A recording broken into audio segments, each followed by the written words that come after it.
If we look at the history of the world, a huge fraction of the improvements in standard of living have come because private businesses have created new products, have given people jobs, have generated profits that raise people out of poverty and allow them to live fruitful and productive lives with reasonable standards of living. We can have much more of that, and it will have beneficial effects around the world if we step back from the excessive regulation and have a much more capitalistic system. My name is Jeff Myron, and I'm Director of Undergraduate Studies in the Department of Economics at Harvard University. I want to talk about 3 myths about capitalism. The first is that being pro-capitalism is the same as being pro-business.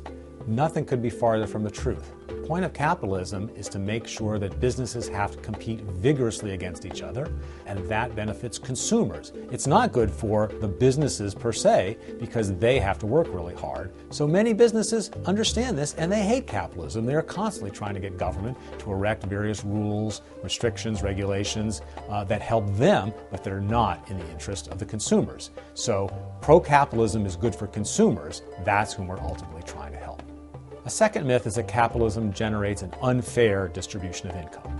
What true capitalism does is rewards people who are productive, people who work a lot of hours, people who have a lot of talent, people who come up with good ideas. They get big rewards under capitalism, and people who don't do those sorts of things get less.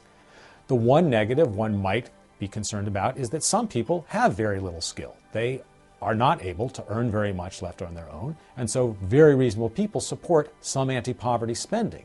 But that's completely different than interfering with capitalism, regulating prices, limiting quantities, imposing all sorts of things on businesses.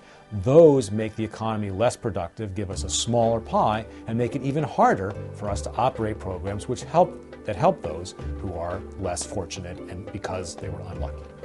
The third myth is that capitalism was responsible for the recent financial crisis and the recession. That, again, is almost exactly the opposite of what is true.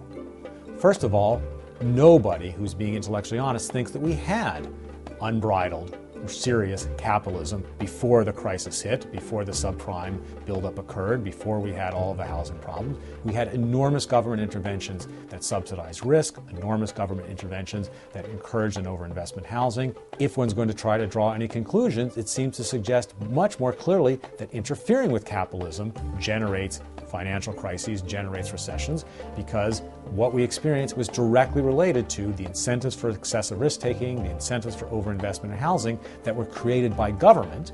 The private sector responded to those incentives, so of course the private sector can't be completely absolved of being involved, but in the sense of causing, it was the bad policies that caused it, not what the private sector or capitalism did on its own.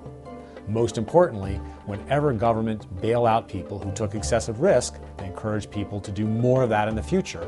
And we unfortunately went a huge way in that direction via the TARP and via all the Federal Reserve policies, which helped Wall Street and the risk takers not have to pay the true price for all the excessive risk taking they engaged in.